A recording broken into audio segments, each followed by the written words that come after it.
بسم الله الرحمن الرحيم. بالتعاون للدعوة والإرشاد وتوعية الجاليات بالدمام. ومن أحسن قولا ممن دعا إلى الله وعمل صالحا وقال إنني من المسلمين. هذا القرآن يوحدنا لطريق الخير يوجهنا. الله تعالى أنزله ورسول الله معلمنا هذا القرآن يوحدنا لطريق. السلام عليكم ورحمة الله وبركاته. إن الحمد لله نحمده ونستعينه ونستغفره ونعوذ بالله من شرور أنفسنا ومن سيئات أعمالنا. من يهده الله فلا مضل له ومن يضلله فلا هادي له. وأشهد أن لا إله إلا الله وحده لا شريك له وأشهد أن محمدا عبده ورسوله صلى الله تعالى عليه وعلى آله وصحبه وسلم تسليما كثيرا.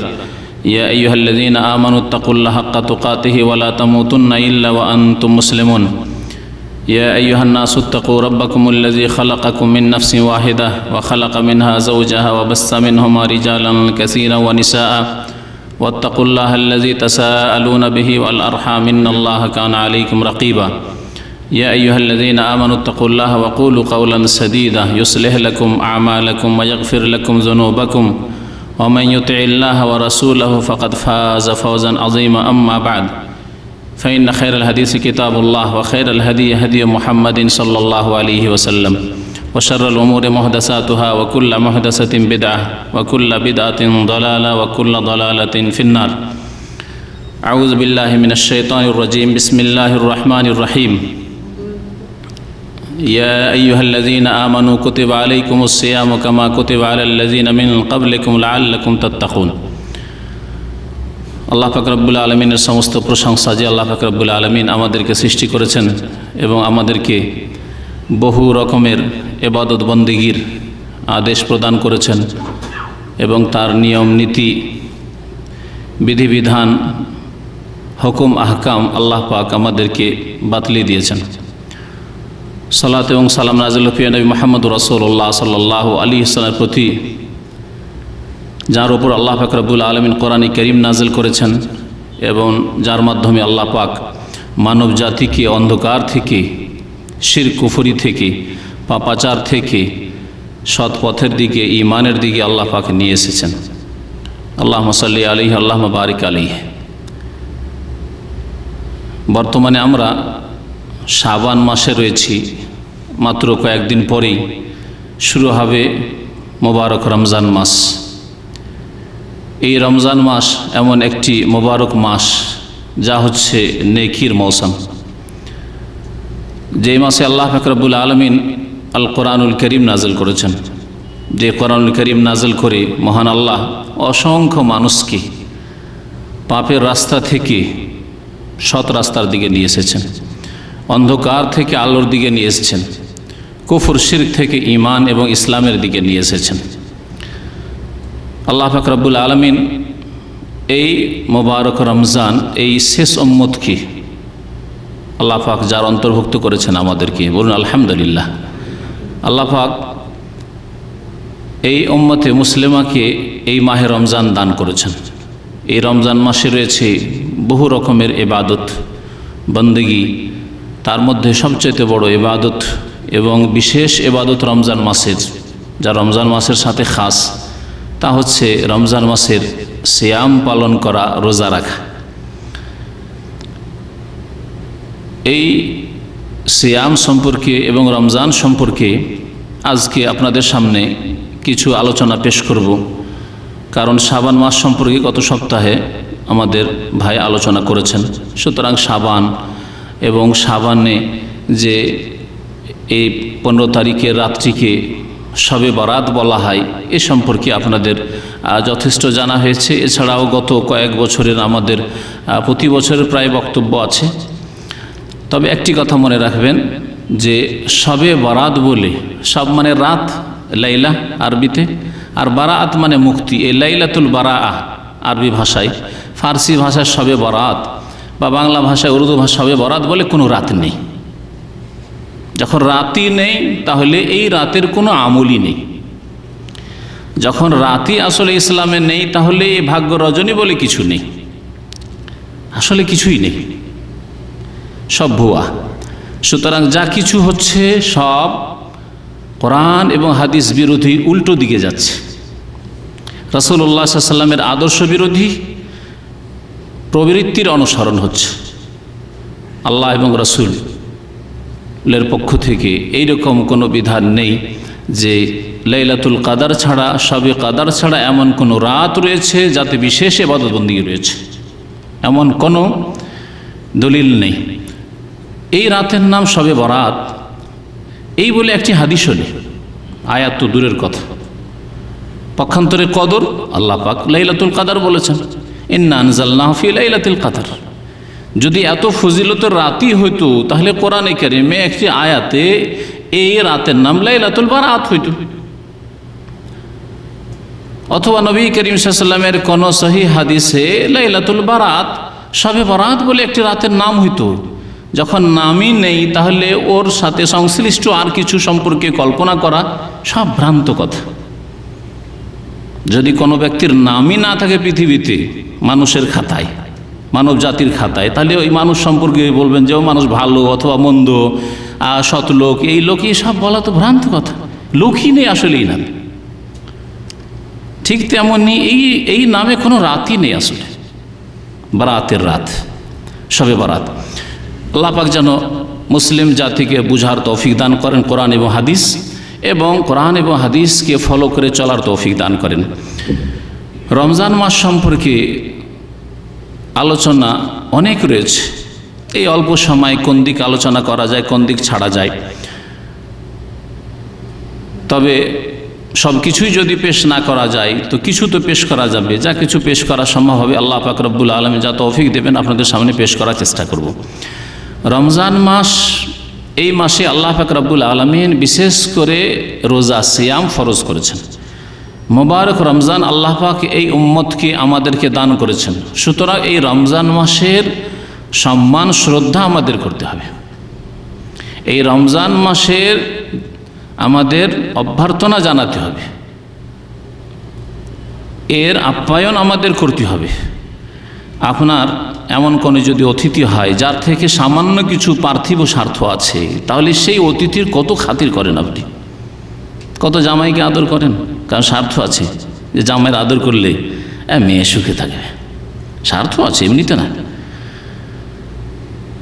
এইভাবে যে কোনো ব্যক্তির আসলে আদর আপ্যায়ন করেন, পার্থিব গরজ আছে। একমাত্র আল্লাহ পাক রব্বুল আলামিন বিনা গরজ আমাদেরকে রিজিক দান করছেন।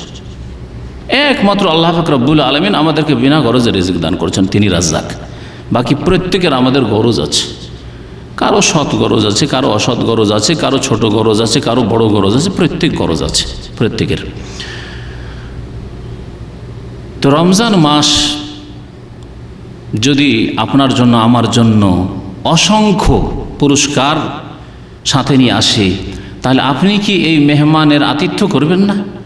সম্মান শ্রদ্ধা প্রদর্শন করবেন না? আপনি যদি জ্ঞানবান হন তো অবশ্যই করবেন। এই রমজান মাসের যে ইস্তেকবাল করতে হবে, অভ্যর্থনা জানাতে হবে, প্রথম কথা আল্লাহ পাক রব্বুল আলামিনের দিকে ফিরে আসতে হবে সংশোধন করে। যদি সংশোধনের অন্তর তৈরি না হয়, সংশোধনের মতো মন মেজাজ তৈরি না হয়, তাহলে আল্লাহ এবং রসুলের কথা শুনে আর বলে লাভ নেই। শোনালাম, আপনি ঝেড়ে রেখে দিলেন, এক কান দিয়ে ঢুকলো আর এক কান দিয়ে বের করে রেখে দিলেন। কিন্তু যখন অন্তর আল্লাহ পাকের দিকে ফিরে আসবে, যে আমার জীবনের অনেক দিন চলে গেছে, অনেক বছর চলে গেছে, আর জানি না সামনে কত দিন আছে, কত মিনিট আছে, কত ঘন্টা আছে, আল্লাহ পাক ভালো জানেন। সুতরাং আমাকে আল্লাহ পাকের দিকে ফিরে আসতে হবে। এই রকম যখন অন্তর তৈরি হবে, তখন আমাদের জীবনে সংশোধন আসবে। তখন আল্লাহ পাক রব্বুল আলামিনের নেক বান্দা হতে পারব। কারণ প্রথম আল্লাহ পাক রব্বুল আলামিন মানুষের হৃদয়ের দিকে দেখেন। আল্লাহ পাক অন্তর দিয়ে দেখেন। ইন্নাল্লাহ লা ইয়ানজুরু ইলা সুওয়ারিকুম ওয়ালা ইলা আজসাদিকুম। আল্লাহ পাক রব্বুল আলামিন রূপ চেহারা দেখেন না, দেহ বডি দেখেন না। ওয়ালাকিন ইয়ানজুরু ইলা কুলুবিকুম ওয়া আমালিকুম, তোমাদের অন্তর দেখেন। আগে অন্তর দেখেন, অন্তরের সততার সাথে আমিও নামাজ পড়ছি, আপনিও নামাজ আদায় করছেন, কিন্তু অন্তরে হয়তো আসমান জমিন পার্থক্য আছে। আপনি হয়তো আমার চাইতে অনেক ভালো অন্তর নিয়ে নামাজ পড়ছেন। এই জন্য নামাজের ক্ষেত্রে আল্লাহ পাক বলেছেন আল্লাযীনা ফি সালাতিহিম খাশিউন, বলেছেন বিনয়ী হয়ে নামাজ আদায় করার কথা বলা হয়েছে। আমার নামাজ আপনার নামাজে হয়তো অনেক পার্থক্য আছে। আমার নামাজে শুধু ওপরের লেভেল রয়েছে, নড়াচড়া রয়েছে, রুকু সেজদা রয়েছে, কিন্তু আপনার অন্তরে যেমন বাহ্যিক অবস্থা সুন্দর রয়েছে, তেমন আভ্যন্তরীণ অবস্থা নামাজের, তাতে রুহানিয়াত রয়েছে, আধ্যাত্মিকতা রয়েছে। আল্লাহ পাক রব্বুল আলামিনের দিকে ভালো অন্তর নিয়ে ফিরে আসতে হবে। ইয়াউমা লা ইয়ানফাউ মালুন ওয়ালা বানুন ইল্লা মান আতাল্লাহ বিকলবিন সালিম। আল্লাহ পাক সূরা কাফে ইরশাদ করেছেন, কিয়ামতের দিনে লা ইয়ানফাউ মালুন ওয়ালা বানুন, এই দুনিয়ার ধন সম্পদ কোনো কাজে আসবে না, ওয়ালা বানুন সন্তান সন্ততি ছেলে মেয়ে এসবও কোনো কাজে আসবে না, ইল্লা মান আতাল্লাহ, তবে ওই ব্যক্তি সফল হবে, কাজের লোক হবে, সেই দিন কামিয়াব হবে, যেই ব্যক্তি আল্লাহ পাকের সামনে আগমন করবে, আসবে বেকালবিন সালিম। কালবির কথা বলা হয়েছে, হৃদয়ের কথা বলা হয়েছে, এবং শুধু অন্তর না, সালিম, সুষ্ঠু, সহি সালামত, ভেজাল মুক্ত, শিরকুফরি মুক্ত, পাপ মুক্ত, সৎ অন্তর নিয়ে আল্লাহ পাক রব্বুল আলামিনের দরবারে যে ব্যক্তি হাজির হবে, সেই ব্যক্তি কামিয়াব। সুতরাং রমজান মাসের দিকে আমাদের ধাবিত হইতে হবে কালবে সালিম নিয়ে, সুস্থ অন্তর নিয়ে, পাপ থেকে মুক্ত অন্তর নিয়ে, সহি সালামত, ব্যাধি থেকে, পাপের ব্যাধি, সংশয়ের ব্যাধি আর কুপ্রবৃত্তির ব্যাধি, পাপের কামনা বাসনার ব্যাধি অন্তরের আগে মানুষের হয়ে থাকে, তারপরে পাপ হয়। হাত দ্বারা, চোখ দ্বারা, পা দ্বারা যতগুলি পাপ অঙ্গ প্রত্যঙ্গ দিয়ে হয়, প্রথমে অন্তর দিয়ে পাপ হয়, তার চিন্তা হয়, তারপরে পাপের বাস্তবায়ন হয়। সুতরাং অন্তরকে কালবে সালিম বানাইতে হবে। আল্লাহ পাক রব্বুল আলামিন বলেছেন। রমজান মাস সম্পর্কে আমি এতটুকু কথা বলবো, আর তারপরে রমজান মাসের বেশ কিছু নেক আমল রয়েছে, সেগুলি বলবো। তার আগে বলি যে রমজান মাসে আল্লাহ পাক যে রোজা ফরজ করেছেন, সেই রোজাকে আল্লাহ পাক আরবি ভাষায় সিয়াম বলেছেন অথবা সওম বলেছেন। কোরআনে কারীমে এই দুইটি শব্দ উল্লেখিত হয়েছে। মহান আল্লাহ ইরশাদ করেছেন সূরা বাকারা আয়াত নম্বর 183-তে, এখান থেকেই সিয়াম, রোজার আলোচনা আল্লাহ পাক বর্ণনা শুরু করেছেন। ইয়া আইয়ুহাল্লাযীনা আমানু কুতিবা আলাইকুমুস সিয়াম, হে মুমিনরা, তোমাদের ওপর সিয়ামকে ফরজ করা হয়েছে, বিধিবদ্ধ করা হয়েছে, রোজাকে ফরজ করা হয়েছে। এখানে আল্লাহ সিয়াম বলেছেন। মারিয়াম আলাইহিস সালামের ঘটনা উল্লেখ করতে গিয়ে আল্লাহ পাক উল্লেখ করেছেন এই রোজাকে বা সিয়ামকে, যে ইন্নী নাযারতু লির-রহমানি সাওমা, আমি সওমের মান্যত করেছি। তাই কোরআনের ভাষায় সওম এবং সিয়াম বলা হয়েছে। এই গুরুত্বপূর্ণ ফরজ এবাদত কি, সওম এবং সিয়াম একই ধাতু থেকে উদ্ভূত। এর অর্থ হচ্ছে বিরত থাকা, শাব্দিক অর্থই হচ্ছে বিরত থাকা। সুতরাং সওম মানে আপনাকে বেশ কিছু বস্তু থেকে, বেশ কিছু বিষয় থেকে, বেশ কিছু কাজ থেকে, বেশ কিছু কথা থেকে বিরত থাকতে হবে। আর সবচাইতে বড় জিনিস যা থেকে বিরত থাকতে হবে তা হচ্ছে সমস্ত পাপ থেকে, হারাম থেকে। পাপ হচ্ছে ফরজ ওয়াজিব ছাড়ার পাপ, এই ফরজ ওয়াজিব ছাড়া পাপ থেকে বিরত থাকতে হবে। আর হারাম নাজায়েজ কাজ, অবৈধ কাজ করার পাপ, এ থেকে বিরত থাকতে হবে। ইতিবাচক এবং নেতিবাচক যা আল্লাহ পাক করতে বলেছেন, সেই ক্ষেত্রে অবহেলা করে যেন পাপ না হয়, গুনাহ নয় আপনার। আর আল্লাহ পাক যেসব নিষেধ করেছেন, হারাম নাজায়েজ করেছেন, সেগুলি করে যেন আপনি পাপী না হন, বিরত থাকতে হবে। তাহলে এই উভয় প্রকারের পাপ থেকে প্রথম বিরত থাকতে হবে, আর তারপরে বিরত থাকতে হবে রোজা ভঙ্গকারী বিষয়গুলি থেকে। আল্লাহ পাক রব্বুল আলামিন এই জন্য সিয়াম সম্পর্কে বলেছেন, রোজার উপকারিতা সম্পর্কে, ইয়া আইয়ুহাল্লাযীনা আমানু কুতিবা আলাইকুমুস সিয়াম, হে মুমিনরা, তোমাদের উপর রোজাকে বিধিবদ্ধ করা হয়েছে, কামা কুতিবা আলাল্লাযীনা মিন ক্বাবলিকুম, যেমন তোমাদের পূর্বে যেসব জাতি ছিল আর যে সেসব জাতির কাছে আল্লাহ পাক নবী রাসূল প্রেরণ করেছিলেন, সেসব নবী রাসূলগণের মাধ্যমে তাদের ওপরও এই সিয়ামকে, রোজাকে বিধিবদ্ধ করা হয়েছিল, ফরজ করা হয়েছিল। কারণ তারাও মানুষ হিসাবে তাদের রোজার ইবাদতের প্রয়োজন ছিল। কারণ মানুষ মাত্রই সংশোধনের প্রয়োজন রয়েছে, আজকের মানুষ হোক আর কালকের মানুষ হোক, এই যুগের মানুষ হোক, এই উম্মতের মানুষ হোক আর প্রাচীন যুগের মানুষ হোক, আগের উম্মতের মানুষ হোক, প্রত্যেকের সংশোধনের প্রয়োজন রয়েছে। আল্লাহ পাক বলছেন লাআল্লাকুম তাত্তাকুন, যাতে করে তোমরা সংযত হইতে পারো, গুনাহ মুক্ত হইতে পারো, পাপ থেকে তোমরা বেঁচে থাকতে পারো। তাকওয়া মানে বেঁচে থাকা, তাত্তাকুন যাতে করে তোমরা বেঁচে থাকার মতো ক্ষমতা, শক্তি অর্জন করতে পারো। গুনাহ থেকে, অন্যায় থেকে, অবৈধ কাজ থেকে, আল্লাহর অসন্তুষ্টি থেকে কি করে বেঁচে থাকতে হবে এর প্রশিক্ষণ যাতে হয়। তাহলে রোজা মানে শুধু এই দেহকে কষ্ট দেওয়া নয়। যেমন এক শ্রেণীর লোকেরা মনে করে যে এই রোজা মানে গরমের দিনে এই তো আযাব শরীরের উপর, আযাব, সারা দিন না খেয়ে থাকা আর সারা দিন পানি খেতে পাবো না, শরীরকে শাস্তি দেওয়া। না, এই আযাব দেওয়ার উদ্দেশ্য নয়।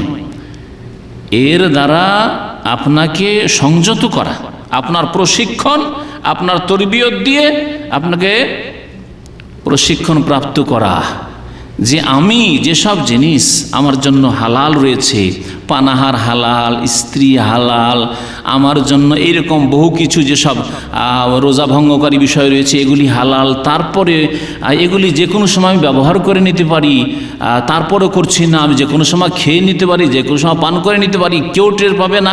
আর যদি কোনো জায়গায় নির্জনতা অবলম্বন নাও করতে পারি তো পুকুরে ডুব দিয়ে, নদীতে ডুব দিয়ে, সমুদ্রে ডুব দিয়ে করতে পারি, তারপরেও আমরা পানাহার করি না। মুসলিম যে আল্লাহকে ভয় করে রোজা রাখে, এর মাধ্যমে প্রশিক্ষণ দেওয়া হচ্ছে যে তুমি রমজান মাসে পানাহার করছো না। কেউ যদি বলে যে ভাই তোমাকে বকশিস দেবো, তুমি খাও, তাও খাবেন না আপনি। কেউ যদি বলে যে ভাই তোমাকে লাখ টাকা দেবো, পান করো, ঈমান যদি সত্যি পরকালের প্রতি থাকে, আল্লাহর প্রতি থাকে, তবু লক্ষ টাকাও নেবেন না আপনি, বলে আমার রোজার হেফাজত চাই, আমাকে রোজা রাখতে হবে। তাহলে রমজান মাসের এই রোজার এত হেফাজত, তাহলে নিজের শরীরের অঙ্গ প্রত্যঙ্গকে, নিজের এই জবানকে, বাকশক্তিকে, নিজের পেটকে, নিজের যৌন চাহিদাকে, লজ্জাস্থানকে হারাম থেকে, গুনাহ থেকে কি করে বিরত রাখতে হবে এর প্রশিক্ষণ। এক মাসের মধ্যে আপনার প্রশিক্ষণ হয়ে গেল যে আপনি যেসব হালাল, সারা বছর 11 মাস হালাল, সেগুলি থেকে বিরত থাকলেন আপনি রমজান মাসের দিনে, রাত্রে রমজান মাসে হালাল, দিনে আপনি বিরত থাকলেন। তো যেগুলি সারা জিন্দেগি হারাম, সমস্ত মানুষের উপর হারাম এবং সর্বদার জন্য হারাম, কিয়ামত পর্যন্ত হারাম নাজায়েজ, সেগুলি কি করে আমি একজন মুসলিম করতে পারি? এর তরবিয়ত দিয়ে, প্রশিক্ষণ দিয়ে আপনাকে একজন যোগ্য মুসলিম তৈরি, মুত্তাকি, পরহেজগার, আল্লাহর খাস বান্দা, আল্লাহর নেক বান্দা তৈরি করা হবে এর মাধ্যমে। লাআল্লাকুম তাত্তাকুন, যাতে করে তোমরা সংযত মানুষ হতে পারো। এই রমজান মাসের সিয়াম আল্লাহ পাক রব্বুল আলামিন ফরজ করেছেন। এই আয়াতে লক্ষ্য করলে দেখা যায় যে আল্লাহ পাক বলেছেন রোজা তোমাদের ফরজ করা হয়েছে, কিন্তু এই কথা বলা হয়নি যে কোন মাসে ফরজ করা হয়েছে, তাই না? বলা হয়েছে ইয়া আইয়ুহাল্লাযীনা আমানু কুতিবা আলাইকুমুস সিয়াম কামা কুতিবা আলাল্লাযীনা মিন ক্বাবলিকুম লাআল্লাকুম তাত্তাকুন। মাসের কথা উল্লেখ করা হয়নি, তবে রোজা ফরজ করা হয়েছে এই কথা বলা হয়েছে। কতদিন এই আয়াতে বলা হয়? তারপরে আয়াতে আল্লাহ বলছেন আইয়ামাম মাদুদাত, মাত্র কয়েকদিন। মাত্র কয়েকদিন, কতদিন? নবী করিম সাল্লাল্লাহু আলাইহি সাল্লামের হাদিসের ব্যাখ্যা রয়েছে আশ-শাহরু হাকাযা ওয়া হাকাযা ওয়া হাকাযা। 3 বার দেখাতে গিয়ে তৃতীয়বার একটা আঙ্গুল কম করে বললেন আশ-শাহরু হাকাযা ওয়া হাকাযা ওয়া হাকাযা। কত হইল? একবার 29 দেখালেন, আরেকবার 30 দেখালেন। মানে আরবি মাস, চাঁদের মাস, ইসলামে মাস হয় 30 হয় অথবা 29 হয়। আল্লাহ পাক এতটা রোজা ফরজ করেছেন। রমজান মাসের রোজা যে ফরজ, এ সম্পর্কে স্পষ্ট আয়াত হচ্ছে এর পরের আয়াত 183-তে আল্লাহ পাক সিয়ামের কথা উল্লেখ করেছেন। 84 পরে 85 আয়াতে মহান আল্লাহ বলছেন, 185 আয়াতে ফামান শাহেদা মিনকুমুশ শাহরা ফালিয়াসুমহু, সুতরাং তোমাদের মধ্যে যে কেউ রমজান মাসে উপস্থিত থাকবে, মুসাফির নয়, শাহেদা মানে শাহেদা ফিল বাইত, বাড়িতে আছে, মুকিম হয়ে গেছে, অসুস্থ নয়, যেই ওজুরগুলির কথা আল্লাহ পাক আয়াতগুলিতে উল্লেখ করেছেন। মুসাফিরও নও তুমি আর অসুস্থ নও। ফামান শাহেদা মিনকুমুশ শাহরা, সুতরাং যেই ব্যক্তি রমজান মাসে, শাহরা শাহর মানে মাস, এই শাহর রমজান যার কথা তার আগের আয়াতে আল্লাহ পাক বলে শাহরু রমাদান আল্লাযী উনজিলা ফীহিল কোরআন, রমজান মাসে কোরআনুল কারীম নাযিল হয়েছে। তারপরে আল্লাহ পাক বলছেন ফামান শাহিদা মিনকুমুশ শাহরা, সুতরাং তোমাদের মধ্যে যেই ব্যক্তি এই রমজান মাসে মুকিম হবে, মুসাফির নয়, সুস্থ থাকবে, ফালিয়াসুমহু, সে যেন অবশ্যই রোজা রাখে। তাফসীর কারগণ বলছেন যে এই আয়াত দিয়ে আল্লাহ পাক মাহে রমজানের রোজাকে ফরজ করেছেন, কারণ এই আয়াত স্পষ্ট করেছেন আল্লাহ পাক যে রমজান মাসে রোজা রাখতে হবে, রমজান মাসের রোজা ফরজ। এর দলিল কোরআনে কারিমে রয়েছে, এর প্রমাণ নবী করিম সাল্লাল্লাহু আলাইহি সাল্লামের অসংখ্য হাদিস রয়েছে। তার মধ্যে একটি হাদিস খুব প্রসিদ্ধ, যা আপনারা সকলেই জানেন হয়তো যারা এখানে আসেন, যে নবী করিম সাল্লাল্লাহু আলাইহি সাল্লাম বলেছেন বুনিয়াল ইসলাম আলা খামস, ইসলামের ভিত্তি স্থাপিত হয়েছে কয়টি বিষয়ের ওপর? 5টি। দিন যারা শিখে তারা চট করে বলে দিল, কিন্তু গত সপ্তাহে এক হাসপাতালে বক্তব্য গেলাম, আমাদের এই ভাই আমার সাথেই ছিল, হাসপাতালে মহিলা রয়েছে, পুরুষ রয়েছে, হলের মধ্যে বক্তব্য, সুবহানাল্লাহ। সেখানে জিজ্ঞাসা ইসলামের খুঁটি কয়টি, কেউ বলতে পারলো না। 4টি প্রাইজ দিতে হবে, ইসলামের খুঁটি, ইমানের খুঁটি কোনোটাই বলতে পারলো না, সূরা ফাতিহাও যায় না, কিছুই নেই, শেষখানে প্রাইজ দিতেই হবে, কারণ ওপর থেকে দেওয়া হয়েছে, ওদেরকে দিতে হবে। শেষে দেখলাম যে আর কি জিজ্ঞাসা করব, আত্তাহিয়াতও জানা নেই, দুরুদও জানা নেই, ভাই তসবিহ, সিজদার তসবিহ বলতে পারবেন? আলহামদুলিল্লাহ একজন বলতে পারলাম, সিজদার তো সুবহান রাব্বিয়াল আযীম বলেই প্রাইজ। এই হলো মুসলিম জাতির অবস্থা, আমাদের জাতির অবস্থা।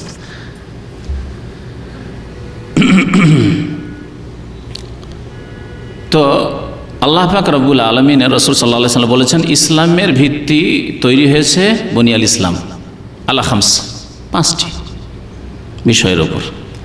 প্রথমত হচ্ছে শাহাদাতে আল্লা ইলাহা ইল্লাল্লাহ ওয়া আন্না মুহাম্মাদুর রাসূল, এই জন্য কলিমা বলবেন না, বলবেন লা ইলাহা ইল্লাল্লাহ শাহাদাত দেওয়া এবং মুহাম্মাদুর রাসূলুল্লাহ শাহাদাত দেওয়া, এই 2টি বাক্যের সাক্ষ্য প্রদান করা আল্লাহ ছাড়া কেউ সত্য মাবুদ নেই এবং মুহাম্মদ সাল্লাল্লাহু আলাইহি ওয়াসাল্লাম আল্লাহর প্রেরিত রাসূল, একমাত্র আল্লাহ পাকের ইবাদত বন্দি করব এবং একমাত্র রাসূলুল্লাহ সাল্লাল্লাহু আলাইহি ওয়াসাল্লামের আদর্শ মোতাবেক ইবাদত করব।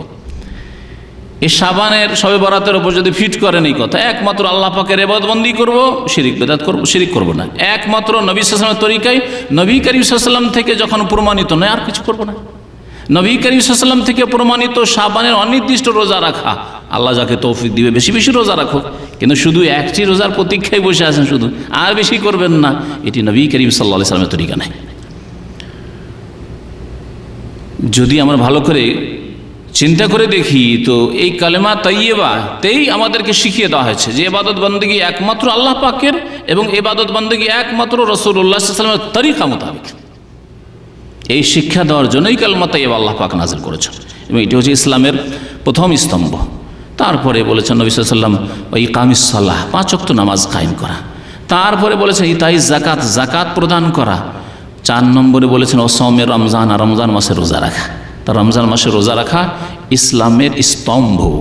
যেই ব্যক্তি রমজান মাসে রোজা রাখবে না, অথচ সে সুস্থ, অথচ সে মুকিম মুসাফির নয়, তার শরীয়তে কোনো ওজর নেই, দিন বড় তাই রাখছি না, খুব গরম সেই জন্য রাখছি না, কাজ ভারী সেই জন্য রাখছেন, এগুলি ওজর আল্লাহ পাক কবুল করেননি। যখন কোরআনে কারীম নাযিল হয় তখনও গ্রীষ্মকাল ছিল, তখনও গরমের দিনে রোজা আসতো। আল্লাহ পাক রব্বুল মানব জাতি সম্পর্কে ভালো করে জানেন যে মানুষ এই রোজা রাখতে পারবে, সেই জন্য আল্লাহ পাক রোজা ফরজ করেছে।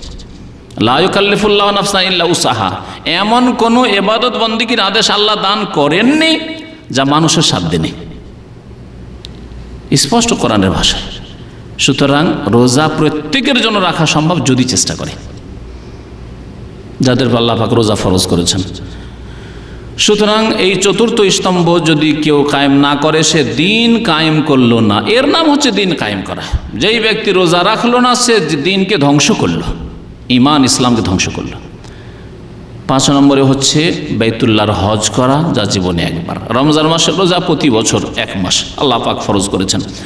রমজান মাসের বলছিলাম যে রমজান মাসের যেসব নেক ইবাদত বন্দেগী রয়েছে সেগুলি আপনাদেরকে বলবো, যাতে করে আল্লাহ পাক যেন প্রথম আমাকে তৌফিক দান করেন, তারপর আপনাদের সকলকে তৌফিক দান করেন যে এই নেক আমলগুলিতে অংশ নেওয়ার। আমরা যাতে করে এই নেক আমলগুলিতে বেশি বেশি অংশ নিতে পারি। কারণ দুনিয়ার ক্ষেত্রে আমাদেরকে বলতে হয় না, আমরা সকলে প্রবাস, সবাই এসেছি, কিন্তু কখনো আমাদের এই রকম বিষয়ের বক্তব্য করতে হয় না যে ভাই বিদেশে এসেছেন, বেশি বেশি ইনকাম করেন, আর যত টাকা নিয়ে যেতে পারেন তত বেশি কামিয়া, বলতে হয় কি? বিনা বলাতেই এতে সবাই কিন্তু দৌড় লাগাচ্ছেন, ডিউটি শেষ হয়ে যাচ্ছে তারপরেও এদিক সেদিক ঘুরছেন, খোঁজ খবর নিচ্ছেন, হ্যাঁ, শরীর ক্লান্ত ভেঙে পড়ছে, তারপরও ছাড়ছেন না। যদি কিছু আসে, আরও কিছু যদি টাকা আসে, পেরেশান হয়ে রয়েছেন পয়সার জন্য, পেটের জন্য। আর আখিরাতের জন্য স্মরণ করিয়ে দিলেও আমরা ভুলে যাই। আল্লাহ পাক বলছেন ওয়াজাক্কির ফাইন্না যিকরা তানফাউল মুমিনিন, স্মরণ করিয়ে দাও, স্মরণ করালে মুমিনদের উপকার হয়। তো আমরা সত্যিকার মুমিন কিনা স্মরণ করিয়ে দেওয়ার পরে বোঝা যাবে যে আমরা আসলে আমলে কাজে পরিণত করছি কিনা। যদি কাজে আমরা পরিণত করি তাহলে আমাদের ঈমান আছে, কারণ আল্লাহ পাক বলছেন যে মুমিনদের স্মরণ করিয়ে দিলে, উপদেশ দিলে তাদের ফায়দা হয়। ওয়াজাক্কির ফাইন্না যিকরা তানফাউল মুমিনিন। প্রথম ইবাদত বললাম যে রমজান মাসের ইবাদত কি, খাস ইবাদত রমজান মাসের, তা হচ্ছে রোজা রাখা, সিয়াম পালন করা। এই রোজাকে আল্লাহ পাক ফরজ করেছেন এবং এর ওপর মহা পুরস্কার রেখেছেন। যেমন রমজানের ফজিলত রয়েছে, তেমন রোজারও বড় ফজিলত রয়েছে। রমজানের ফজিলত সম্পর্কে প্রিয় নবী মুহাম্মদ রাসূলুল্লাহ সাল্লাল্লাহু আলাইহি ওয়াসাল্লামের সহিহ বুখারী মুসলিমের হাদিস, এছাড়াও প্রায় হাদিসের কিতাবে রয়েছে হাদিস, ইযা দাখালা রমাদান, যখন রমজান মাস আসে তখন আল্লাহ পাক রব্বুল আলামিনের পক্ষ থেকে ফুত্তিহাত আবওয়াবুল জান্নাহ, জান্নাতের দরজাগুলিকে খুলে দেওয়া হয়, যাতে করে মানুষ সহজে জান্নাতের রাস্তার দিকে আসতে পারে। রাস্তা যদি খোলা থাকে তাহলে সহজ। দেখেন আজকাল যে দেশের ভিসা উন্মুক্ত, কোনো পেরেশানি হয় না, গেলে বর্ডারে গেলে ভিসা লাগিয়ে দেওয়া হয়, সে দেশের লোক বেশি যাচ্ছে না। আর যে দেশে গেলে ও বর্ডারে গিয়ে ভিসা পাওয়া যাবে না, ও দূতাবাস যাও, তারপরে লাইন লাগাও, তারপরে 100 জন দরখাস্ত করলে 5 জনকে ভিসা দেয়, সে দেশে কটা লোক যায়? তো জান্নাতের দরজা এই রমজান মাসে খুলে দেওয়া হয়, যাতে বেশি বেশি লোক জান্নাতে আসতে পারে, জান্নাতের রাস্তাকে সহজ করে দেওয়া আল্লাহ পাক রব্বুলের পক্ষ থেকে। ওয়াগুল্লিকাত আবওয়াবু জাহান্নাম বা আবওয়াবুল জাহিম, বিভিন্ন ভাষার আবওয়াবুল নিরান, জাহান্নামের দরজাকে বন্ধ করে দেওয়া হয়, জাহান্নামের দরজা বন্ধ করে দেওয়া হয়, যাতে করে জাহান্নামের রাস্তার দিকে না যেতে পারে। এই জন্য দেখা যায় যে আলহামদুলিল্লাহ মুসলিম উম্মাহ এত পাপে ডুবে থাকা সত্ত্বেও রমজান মাস আসলে অনেক পাপিষ্ঠরা মসজিদ ভরপুর করে দেয়। এরা যদি এইভাবেই রমজান ছাড়া 11 মাসে মসজিদকে ভর্তি করতে পারত, মসজিদে যদি সুস্থ অন্তর নিয়ে হাজির হইতো, তাহলে মুসলিম উম্মাহ গোলামের জীবন কাটাতো না, আল্লাহ এদেরকে সম্মানিত করে দিতেন। কারণ আল্লাহ পাক ওয়াদা করেছেন, ওয়াদাল্লাহুল্লাযিনা আমানু মিনকুম ওয়া আমিলুস সালিহাত, আল্লাহ তোমাদের মধ্য থেকে ওয়াদা করেছেন ওই সব মুমিনদের সাথে যারা ঈমান নিয়ে এসেছে এবং সৎকর্মশীল হয়েছে। এইরকম যদি সৎকর্মশীল মুসলিম জাতি হয়ে যেত যেমন রমজান মাসে হয়, তাহলে আল্লাহ পাক এদেরকে কাফেরদের গোলাম বানাতেন না। আল্লাহ পাক এদেরকে পৃথিবীতে নেতৃত্ব দেওয়ার জন্য নিয়ে এসেছেন।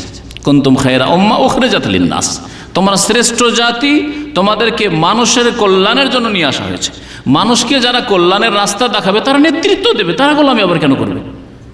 তারা নেতৃত্ব দেবে। কিন্তু আজকে বর্তমান অবস্থা এর বিপরীত, কারণ আমরা আমাদের যে রাস্তা ছিল সেখান থেকে আমরা সরে গেছি। আল্লাহ পাক যেন উম্মতে মুসলিমকে আবার তাদের দ্বীনের দিকে, ঈমানের দিকে, ইসলামের দিকে, আল্লাহ পাক রব্বুল আলামিনের রাস্তার দিকে ফিরে আসার তৌফিক দান করেন। বলছিলাম যে রমজান মাস আসলে জাহান্নামের দরজা বন্ধ করে দেওয়া হয়।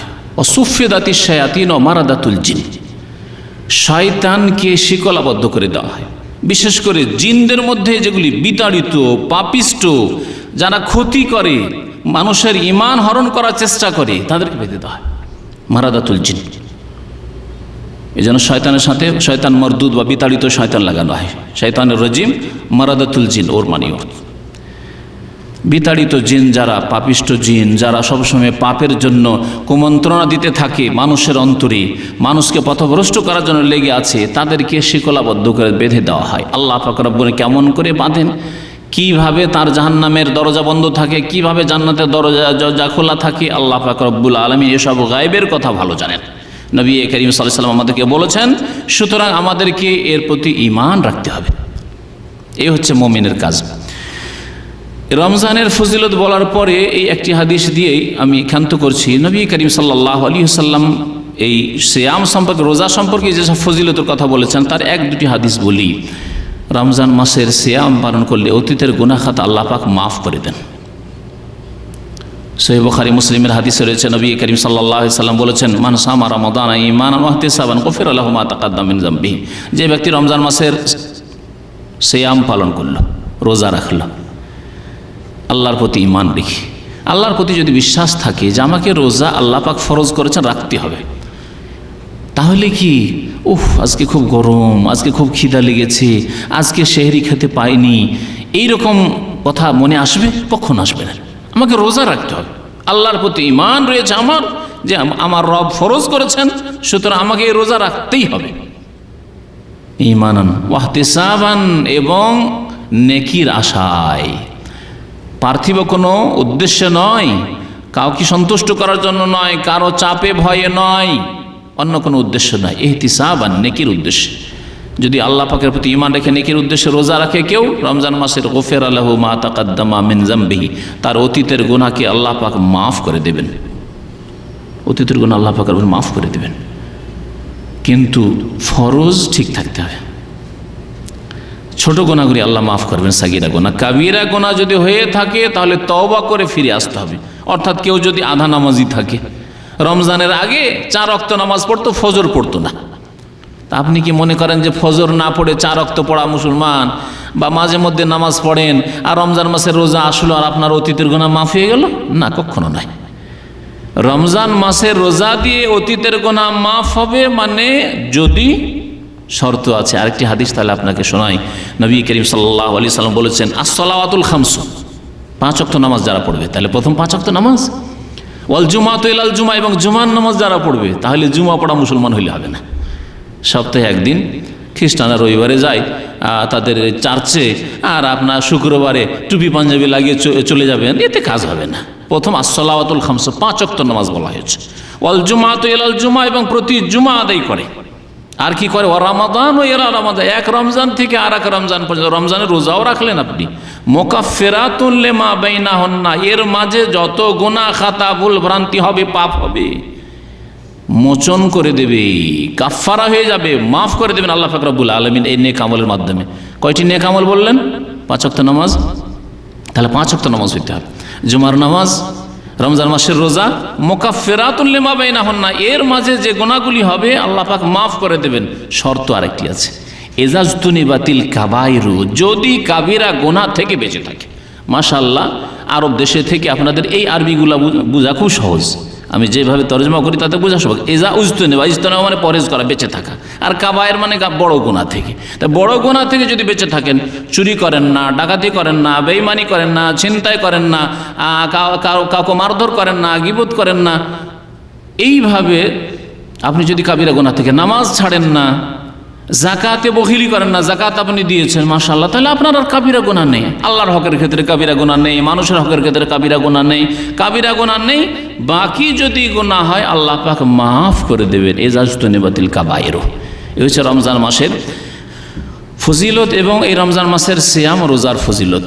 রমজান মাসের দ্বিতীয় ইবাদত যা রমজান মাসের সাথে খাস, কিন্তু এই ইবাদত সুন্নাত, তা হচ্ছে রমজান মাসের কিয়াম, সিয়ামের সাথে কিয়াম। নবী করিম সাল্লাল্লাহু আলাইহি ওয়াসাল্লাম ওই হাদিসে, যে হাদিসে রমজান মাসের রোজা রাখলে অতীতের গুনাহ আল্লাহ মাফ করে কথা বলা হয়েছে, সেই হাদিসেরই দ্বিতীয় অংশ হচ্ছে, ওমান কামা রমাদানা ঈমানান ওয়া ইহতিসাবান গুফিরা লাহু মা তাকাদ্দামা মিন যামবিহি, যে ব্যক্তি রমজান মাসের কিয়াম করবে, অর্থাৎ তারাবিহ পড়বে, রাত্রের নামাজ পড়বে, জামাত সহকারে, পুরুষরা বিশেষ করে জামাত সহকারে মসজিদে পড়বে, এটি হচ্ছে মুস্তাহাব এবং সুন্নাত।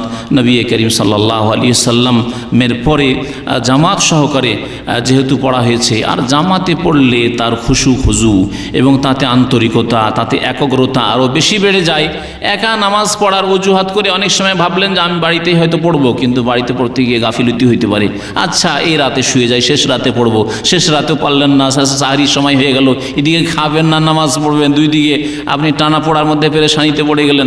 এইভাবে গাফিলতি আসতে পারে, অনেক ভালো মানুষদের দেখা গেছে। সুতরাং এই সুন্নত কিয়াম রমজান মাসের জামাতে পড়ার চেষ্টা করবেন, যাদের ফরজ ডিউটি নেই মালিকের পক্ষ থেকে। আমরা যেহেতু চাকরি করতে এসেছি, অনেকের হয়তো বাধ্য যে আপনার ফরজ নামাজ পড়ে আপনাকে কাজে চলে যেতে হবে, ডিউটিতে চলে যেতে। সেই ক্ষেত্রে আপনি যখন কাজ থেকে ফ্রি হইতে পারবেন, তখন রাতের যে কোনো অংশে আপনি এই তারাবি বা কিয়ামুল লাইল, কিয়ামে রমজান পড়ে। নবী করিম সাল্লাল্লাহু আলাইহি ওয়াসাল্লাম মান কামা রমাজানা, তাহলে একে কিয়ামে রমজান বলেছে, রমজান মাসের কিয়াম। নবী সাল্লাল্লাহু আলাইহি ওয়াসাল্লামের জামানায়, সাহাবাই কেরামদের জামানায় দীর্ঘ লম্বা কিয়াম করে দাঁড়িয়ে তেলাওয়াত করা হইতো। এই জন্য এই নামাজের নাম হচ্ছে কিয়ামে রমজান, দীর্ঘক্ষণ দাঁড়িয়ে তেলাওয়াত করার নামাজ। আর আজকাল তো আমরা 1 আয়াত 2 আয়াত 3 আয়াত, আর যারা বেশি পড়ে খতম তারাবি আমাদের দেশে, তাদের এইখানে 1 আয়াত পড়তে যে সময় লাগে, তার মধ্যে ওরা 10 আয়াত পড়তে পারে, 20 আয়াত পড়তে পারে। তাদের কি পড়ে হাফেজরা খতমে তারাবিতে, তারা নিজেরাই শুনতে পায় না, বুঝতে পারে না যে কি পড়লো না পড়লো, কোন হরফ কোথায় উচ্চারণ হইলো আর কোথায় খেলো, কিছু বুঝে না তারা। এইরকম নামাজ হয় না, মনে রাখবেন।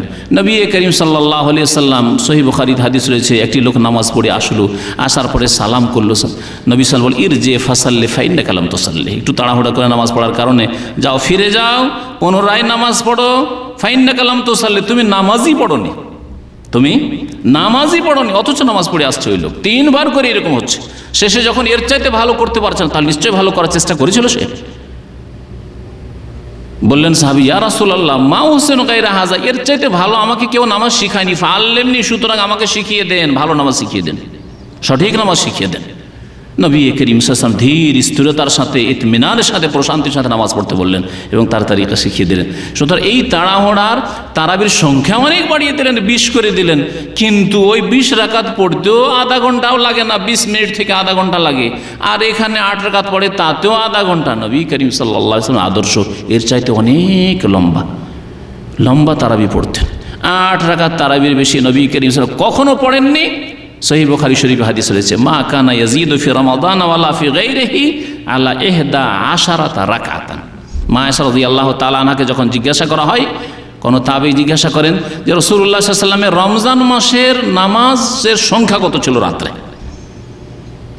তখন তিনি বলেন, মা কানা ইয়াজিদু ফি রমাদান ওয়ালা ফি গায়রি, রমজানে হোক অথবা অন্য কোনো মাসে হোক বেশি করতেন না তিনি। মা কানা ইয়াজিদু আলা 11 রাকাতান, 11 রাকাতের বেশি। 11 রাকাতের বেশি কখনো নবী সাল্লাল্লাহু আলাইহি ওয়াসাল্লাম পড়তেন না, কিন্তু 11 রাকাত পড়তে এত লম্বা সময় লাগাতেন, দীর্ঘ সময় লাগতো যে সাহাবীরা বলছেন যে তৃতীয় দিনে নবী করিম সাল্লাল্লাহু আলাইহি সাল্লামের সাথে তারাবি পড়ে বের হইলাম, তো এত ভয় হইল, আশঙ্কা হইল যে আর আজকে সাহারি খেতে পাবো না। হাত্তা খাসিনা, আমাদের আশঙ্কা হলো যে আইয়াফুতানাল ফালাহ, আজকের সাহারি আর খেতে পাওয়া যাবে না বাড়ি গিয়ে। কত লম্বা নামাজ পড়েছেন। এশা পরে শুরু করেছেন তারাবির নামাজ, আর ফজর হইতে যাচ্ছে, আশঙ্কা হয়েছে ফজর হয়ে যাবে। এই সব নবী করিম সাল্লাল্লাহু আলাইহি ওয়াসাল্লামের সুন্নত। যদি সেই সুন্নতকে জীবিত নাও করতে পারি, তো 1 ঘন্টা তো লাগাতে পারবো। যেই মসজিদে 1 ঘন্টা ধরে তারাবি হয়, সেই মসজিদে তো আমরা আগ্রহের সাথে যেতে পারবো। যেই মসজিদের ইমাম খুশু খুজুর সাথে একটু লম্বা নামাজ পড়ে, সুন্দর করে নামাজ পড়ে, সেখানেও তো যেতে পারবো। কিন্তু না, এর ব্যতিক্রম দেখা যায়, যেখানে তাড়াতাড়ি নামাজ হয় সেই মসজিদে ভিড়, এমন ভিড় যে ওখান দিয়ে আর চলাফেরা করা যায় না, রাস্তাঘাট গাড়িতে ভর্তি। আল্লাহ পাক রব্বুল আলামিন যেন আমাদেরকে নবী করিম সাল্লাল্লাহু আলাইহি ওয়াসাল্লামের সুন্নত মোতাবেক চলার তৌফিক দান করেন। রমজান মাসের দ্বিতীয় ইবাদত বলছিলাম যে তারাবি পড়া, তারাবির হেফাজত করবেন। কিন্তু আমার দেশে জাহেল সমাজ, জাহেল ফতুয়া আছে, কোনো একদিন তারাবি পড়তে পারেনি, সেদিন রোজাই রাখেনি। রোজা কেন রাখেনি? বলছে যে তারাবি না পড়লে রোজা হবে না, যে তারাবি না পড়লে রোজা হবে না, আজকে তারাবি পড়তে পারিনি, সেজন্য রোজা রাখেনি। এই হলো আমাদের অজ্ঞতার সীমা, যে কোনখানে আমাদের সমাজ পৌঁছে আছে।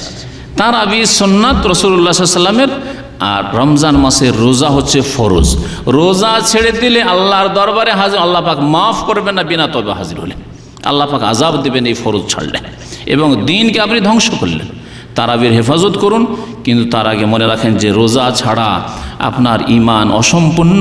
রোজা যদি না রাখেন তো আল্লাহ পাক রব্বুল এই কাবিরা গুনাহ মাফ করবেন না। যদি বিনা তওবা এরকম চলে যান, আল্লাহ পাক আযাব দেবেন। আর আল্লাহর যদি রহমত আপনার নেক আমল অনেক বেশি থাকে, সে আল্লাহর রহমত হয়, সেটা ব্যতিক্রম। রমজান মাসের এই ইবাদত এবং এই ইবাদত অন্য মাসেও রয়েছে, একই ইবাদত, কিন্তু এটাকে অনেকে দুই ইবাদত করে ফেলেছে। তারাবি আলাদা, তাহাজ্জুদ আলাদা না, এইরকম আসলে কোরআন হাদিস দ্বারা প্রমাণিত নয়। আল্লাহ পাক রব্বুল আলামিন রাতের নামাজকে সূরাতুল মুজাম্মিলে বলছে, আইয়ুহাল মুজাম্মিল কুমিল লাইলা, রাতের কিয়াম করো। রমজান মাস আসলে ওই একই নামাজ, মান কামা রমজান মাসের কিয়াম করলো, তাহলে কিয়াম, এই সলাতুল কিয়াম একই নামাজ আসলে। বাকি কথা হলো যে আপনি এই 8 পড়ে নিয়ে অতিরিক্ত আপনি নফল, রাত জাগরণের জন্য নফল পড়তে পারেন, তাতে কোনো অসুবিধা নেই। কিন্তু নির্ধারিত করে যদি পড়েন, সবচাইতে উত্তম হচ্ছে নবী করিম সাল্লাল্লাহু আলাইহি সাল্লামের সুন্নত মোতাবেক, সংখ্যার দিক দিয়ে আর কোয়ালিটির দিক দিয়ে, দুই রকম সুন্নতের আমল করার চেষ্টা করবেন। আজকাল মানুষ কোনোটা সুন্নতের আমল করে না, না সংখ্যার দিক দিয়ে নবী সুন্নতের পাবন্দি করে, আর না কোয়ালিটির দিক দিয়ে সুন্নতের পাবন্দি করে। দুই সুন্নতের যারা পাবন্দি করবে তারাই সত্যিকার সুন্নতের অনুসারী নবী করিম সাল্লাল্লাহু আলাইহি সাল্লামের। আল্লাহ পাক কোরআনে কারীমে ওয়ামিনাল লাইলি ফাতাহাজ্জাদ বিহি, রাতে আল্লাহ পাক রব্বুল আলামিন নামাজ পড়তে বলেছে, ঘুম ত্যাগ করে, কোরআনে কারীমের আদেশ। তো এই নামাজকে তাহাজ্জুদ বলা হয়, ওই নামাজকে কিয়ামে রমজান বলা হয়, সেই নামাজকে কিয়ামুল লাইল বলা হয়, সেই নামাজকে তারাবি বলা হয়। কোনো পার্থক্য নেই, নামের শুধু পার্থক্য, নামাজ একই নামাজ। এই রমজান মাসের আরেকটি নফল ইবাদত হচ্ছে বেশি বেশি কোরআনে কারীম তিলাওয়াত করা, বেশি বেশি কোরআনে কারীম তিলাওয়াত করা। কারণ রমজান মাসে আল্লাহ পাক আল কোরআন নাজিল করেছেন, তাই রমজান মাসের সাথে কোরআনে কারীমের সম্পর্ক আছে। শাহরু রমাদান আল্লাযী উনজিলা ফীহিল কোরআন, রমজান এমন এক মাস যে মাসে আল্লাহ পাক আল কোরআন নাজিল করেছেন। সুতরাং আল কোরআনের হেফাজত করতে হবে। আল কোরআনের হেফাজত বিভিন্ন দিক থেকে হেফাজত করতে হবে। কোরআনে কারীমের তেলাওয়াত, কোরআনে কারীম মুখস্থ করা, কোরআনে কারীমের অর্থ বোঝা, কোরআনে কারীমের বাস্তবায়ন, সবগুলি কোরআনে কারীমের হেফাজতের অন্তর্ভুক্ত। সুতরাং কোরআনে কারীম যারা হাফেজ তারা হেফজ রিভাইজ করবে, যারা হাফেজ নয় বারবার করে তেলাওয়াত করবে এবং অর্থ বোঝারও চেষ্টা করবে। কিছুটা অর্থ সহ পড়বে, কিছুটা এমনিতে তেলাওয়াত করা, ইবাদত করা, কোরআনে কারীমে তেলাওয়াত করবে এবং প্রত্যেক অক্ষরে অক্ষরে যেহেতু 10 নেকি রয়েছে, সেই নেকি অর্জন করার চেষ্টা করবে। রমজান মাসের সাথে কোরআনে কারীমের একটা গাঢ় সম্পর্ক আছে। সুতরাং রমজান মাসে বিশেষ করে কোরআনে কারীম তেলাওয়াত বেশি বেশি করবেন। তার মানে এই নয় যে এক শ্রেণীর লোক, আল্লাহ পাক আমাদের সকলকে হিদায়াত দান করেন, মনে করেন যে কোরআন মানে রমজান মাস, রমজান মাসে খতম করবো, সারা বছর কোরআন স্পর্শ করে না, ছুঁয়েও দেখে না। এমন আচরণ হইলে হবে না কোরআনে কারীমের সাথে।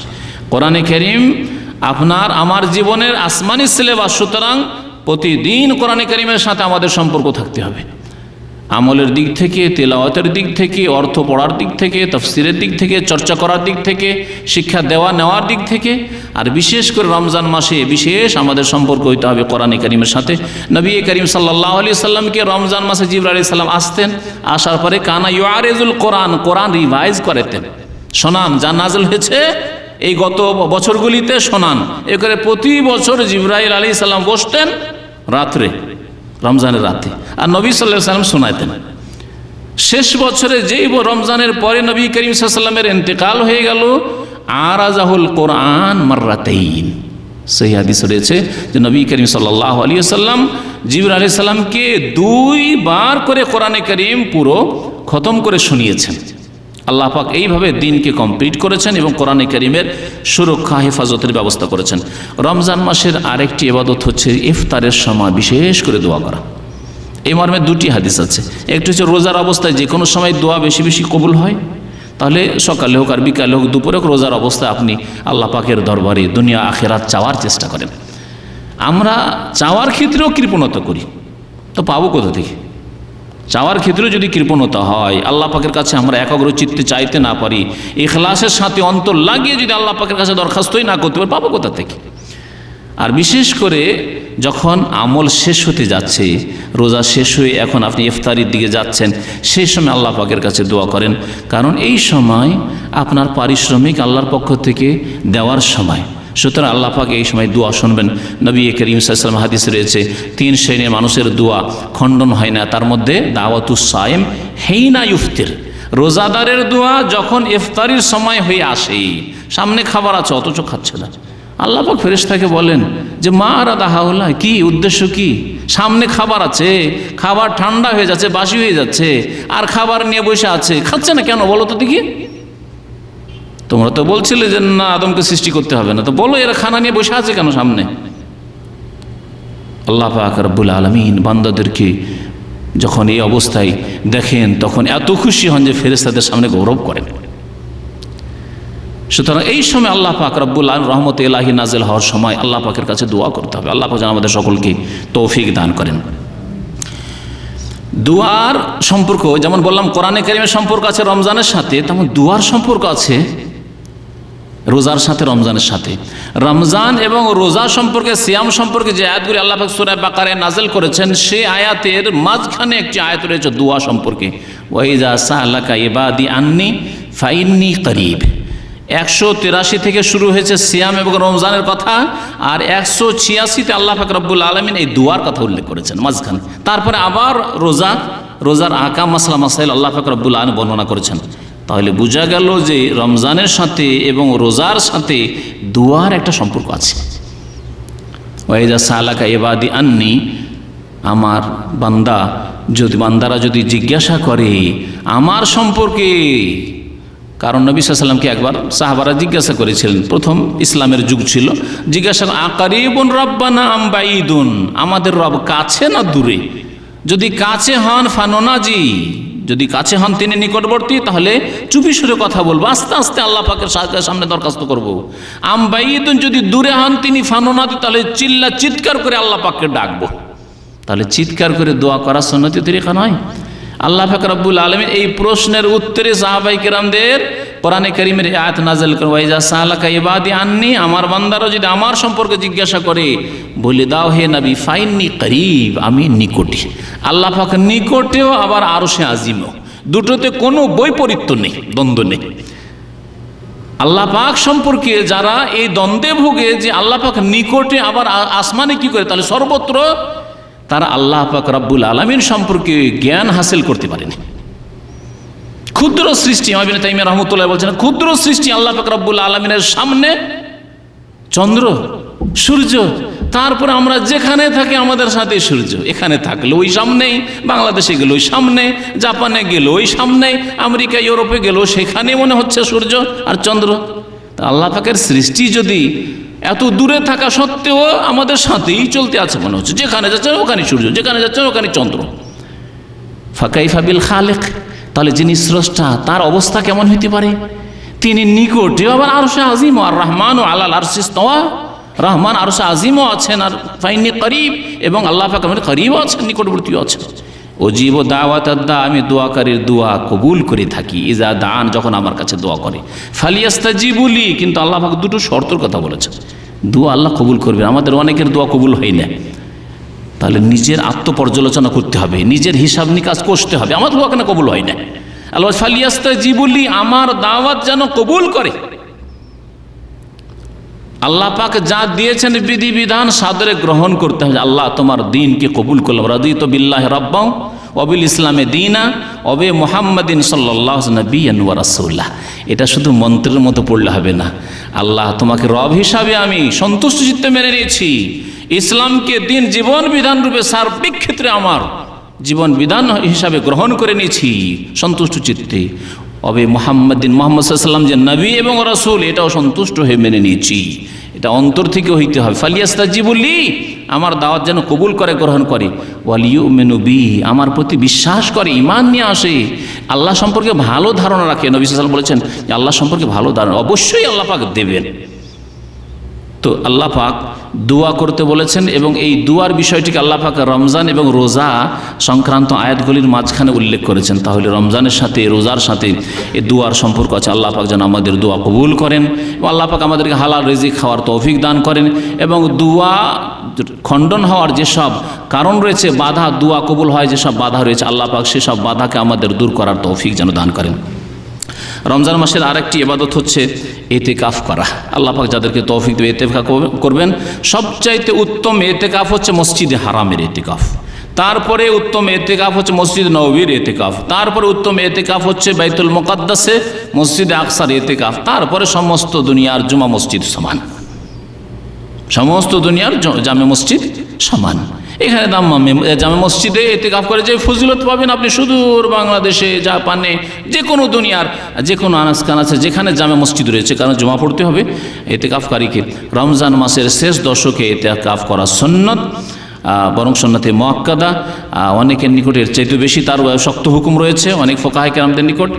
আর বাকি যে কোনো সময় নফল এতেকাফ করা যেতে পারে, অল্প কিছু দিনের জন্য, কিছু সময়ের জন্য মসজিদ অবস্থান করার নাম হচ্ছে এতেকাফ করা। আল্লাহ পাক সর্বদার জন্য মসজিদে আপনি বসে থাকবেন, এটা জায়েজ করেননি।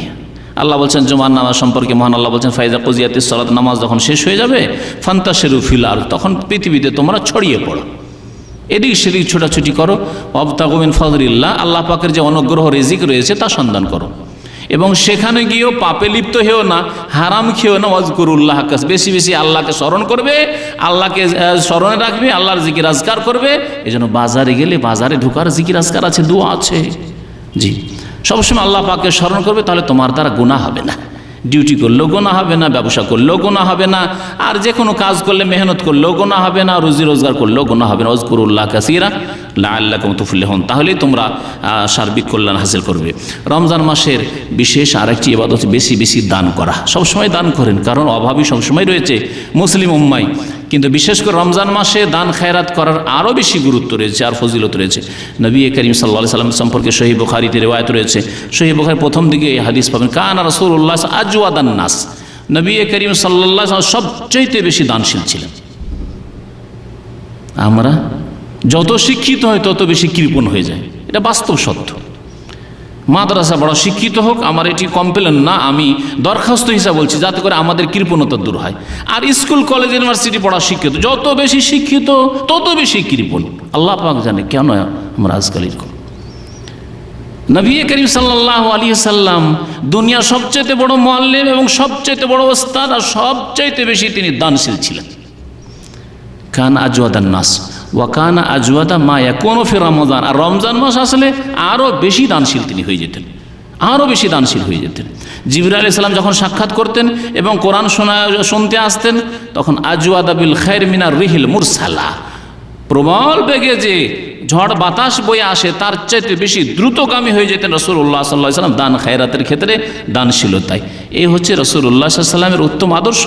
লাকাদ কানা লাকুম ফি রাসূলিল্লাহি উসওয়াতুন হাসানা, আল্লাহ পাক যেন আমাদেরকে উত্তম আদর্শ হিসাবে নবী করিম সাল্লাল্লাহু আলাইহি ওয়াসাল্লামকে জীবনের সার্বিক ক্ষেত্রে, আকীদার ক্ষেত্রে, ইবাদত বন্দেগীর ক্ষেত্রে, ফরজের ক্ষেত্রে, নফল সুন্নতের ক্ষেত্রে, হারাম নাজায়েজ থেকে বেঁচে থাকার ক্ষেত্রে, সমস্ত ক্ষেত্রে, আদান প্রদানের ক্ষেত্রে, আখলাক চরিত্রের ক্ষেত্রে, সার্বিক ক্ষেত্রে আমাদেরকে নবী করিম সাল্লাল্লাহু আলাইহি ওয়াসাল্লামকে আদর্শ হিসাবে, উত্তম আদর্শ হিসাবে গ্রহণ করার জন্য তৌফিক দান করেন।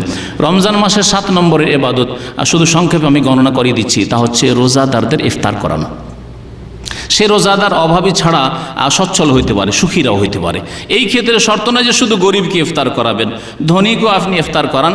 এই ইফতার জাকাত নয়, কোনো সাদকা নয় যে এতে সচ্ছল ব্যক্তি অংশ নিতে পারবে না বা সচ্ছল ব্যক্তি অন্যের ইফতার করতে পারবে না। অবশ্যই ইফতার করবেন এবং ইফতার করাবেন। নবী করিম সাল্লাল্লাহু আলাইহি ওয়াসাল্লাম বলেছেন, মান ফাত্তারা সায়মান, কোনো ব্যক্তি যদি রোজাদারকে ইফতার করায়, ফাল কানা লাহু মিসলু আজরিহি, রোজাদার রোজা রেখে যে সওয়াব পেল, নেকি পেল, রোজা ইফতার করিয়ে তার সমান নেকি আল্লাহ পাকের পক্ষ থেকে পাবে।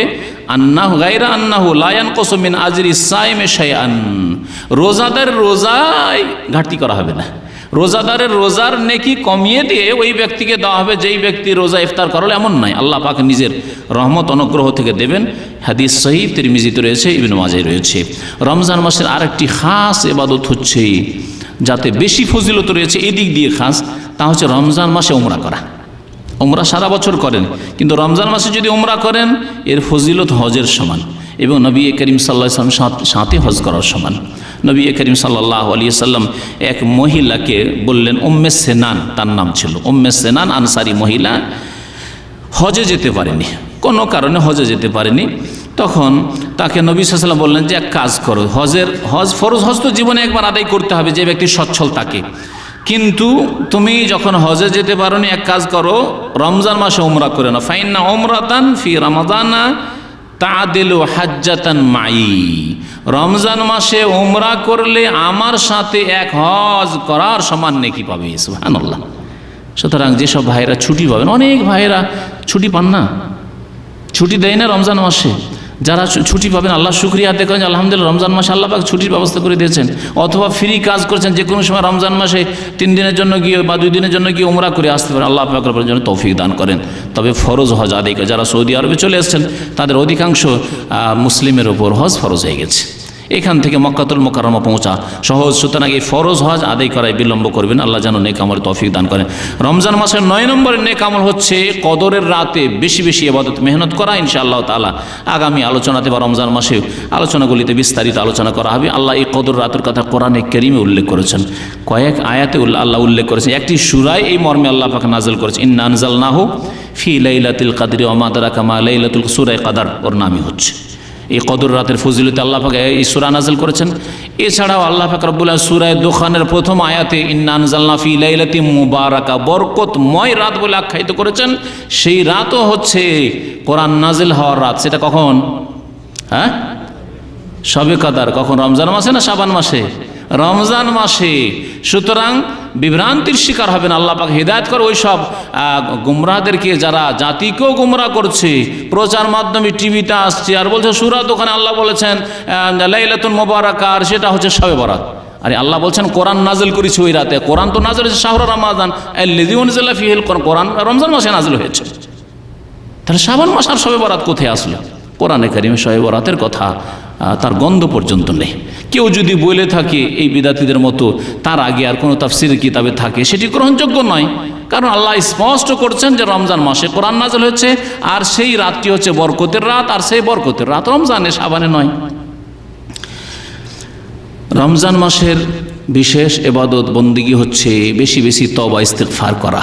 আল্লাহ পাক রব্বুল আলামিন আমাদেরকে জানি না আর সময় দেবেন কিনা, সুতরাং সংশোধন করেন। এই ভালো সময় যদি সংশোধন না করতে পারি, ভালো স্থানে যদি সংশোধন না করতে পারি, তাহলে অন্য কোনো সময় সংশোধন হবে না। আপনারা বাস্তবে দেখবেন যে একজন মানুষ গুনাহ করলে মসজিদের ভিতরে গুনাহ করতে সাহস করে না, তাই না? তার মানে স্থানের শ্রদ্ধা করে। যেমন স্থানের শ্রদ্ধা করতে হবে, তেমনি সময়কালেরও শ্রদ্ধাশীল হইতে হবে।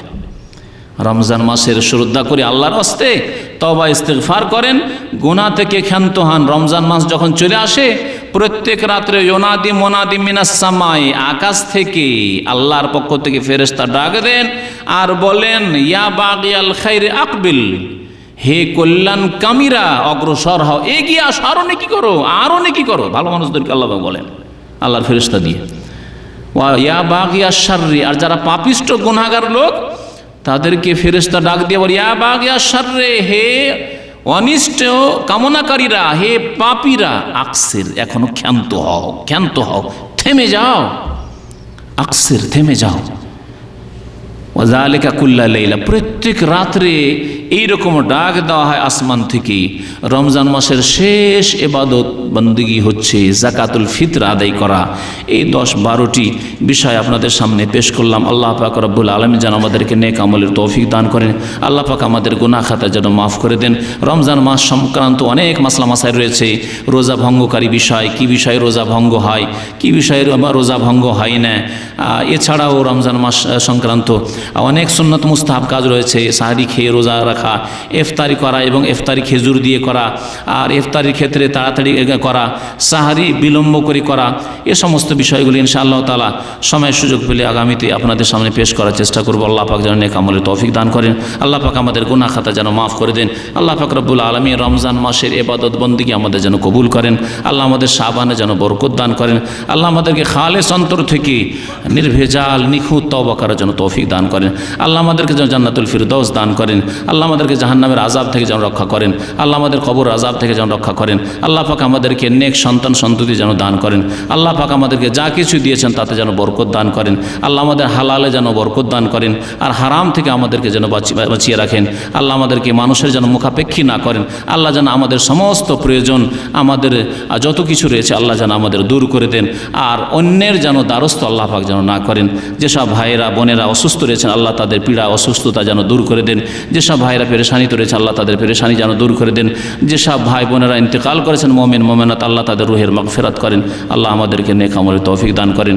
আল্লাহ পাক আমাদের সমস্ত ইবাদত বন্দেগী যেন কবুল করেন। রব্বানা তাকাব্বাল মিন্না ইন্নাকা আনতাস সামিউল আলিম ওয়া তুব আলাইনা ইন্নাকা আনতাত তাওয়াবুর রহিম। সুবহানা রাব্বিকা রাব্বিল ইজ্জাতি আম্মা ইয়াসিফুন ওয়া সালামুন আলাল মুরসালিন ওয়ালহামদুলিল্লাহি রাব্বিল আলামিন।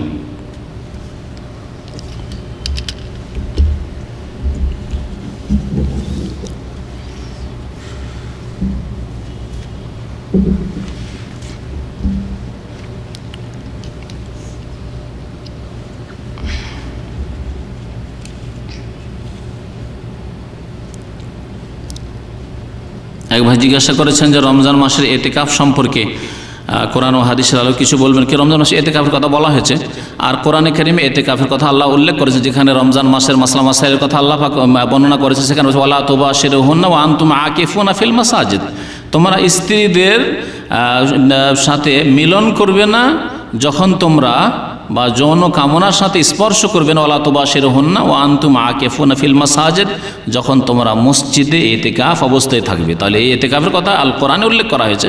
নবী করিম সাল্লাল্লাহু আলাইহি সাল্লাম প্রতি বছর এতেকাফ করতেন রমজানের শেষ দশকে। আর এই এতেকাফ সম্পর্কে আশা করি আপনার যতটা প্রশ্ন তার সংক্ষেপে উত্তর দেওয়া হয়েছে। কিভাবে কতদিন তাও বলা হয়েছে। জি,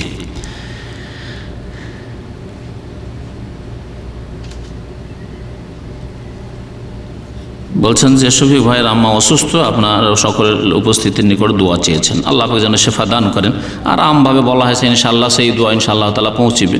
তবে আমাদের মতো গুনাহগারকে আল্লাহ পাক রব্বুল যেন হালাল রিজিকের তৌফিক দান করেন এবং আমাদের দোয়া আল্লাহ পাক যেন কবুল করেন। বিশেষ করে যখন চোখের আড়াল থেকে দোয়া করা যায়, দোয়া কবুল হয়।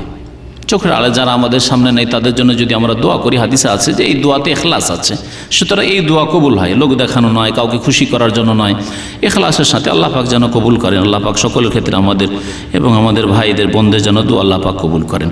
আমাদের সকলকে যেন আল্লাহ পাক সুস্থতা দান করেন।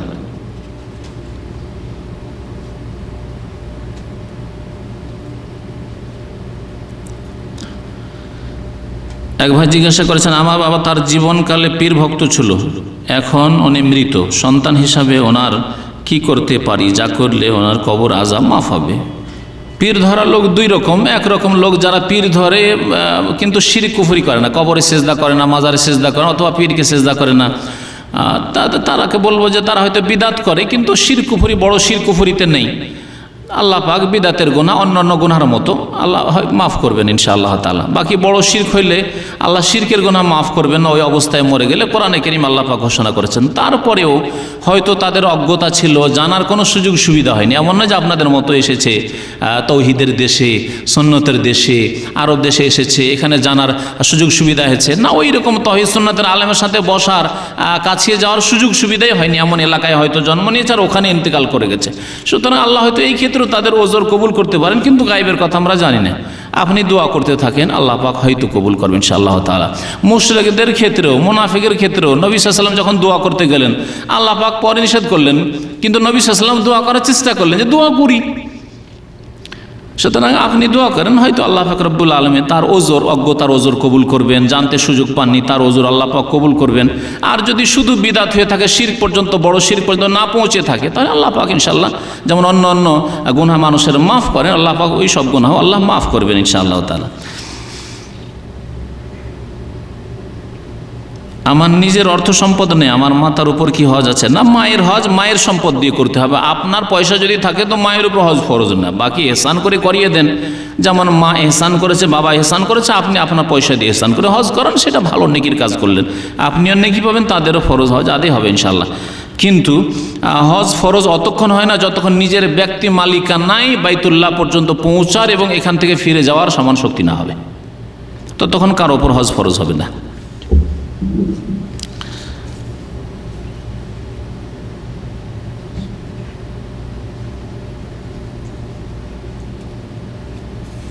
কি লিখেছে এটা বুঝতে পারছি না, পরে দাঁড়ান।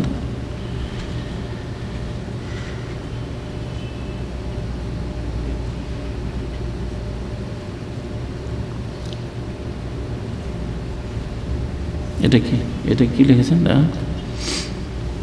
এই শব্দটা কি? পুরুষ মহিলা হ্যাঁ, ও পুরুষ মহিলার কবরে কি পার্থক্য আছে? পুরুষ মহিলার কবরে কি পার্থক্য আছে আমার তো জানা নেই কি পার্থক্য আছে। জি, গত সপ্তাহে এক ভাই জিজ্ঞাসা করেছিলেন যে মহিলাদের কবরকে বেশি খনন করা হয় আর পুরুষের কম করা হয়, এরকম কিছু জিজ্ঞাসা করেছিলেন। যদি এরকম করা থাকে আমার এই সম্পর্কে কিছু জানা নেই। জি, বরং একই রকম কবর হবে। পানি ওঠার যদি আশঙ্কা না থাকে অথবা ভুসড়ে যাওয়ার, হয়তো বালি মাটি ভুসড়ে যাওয়ার আশঙ্কা না থাকে, তাহলে বেশি গভীর করতে বলা হয়েছে কবরকে।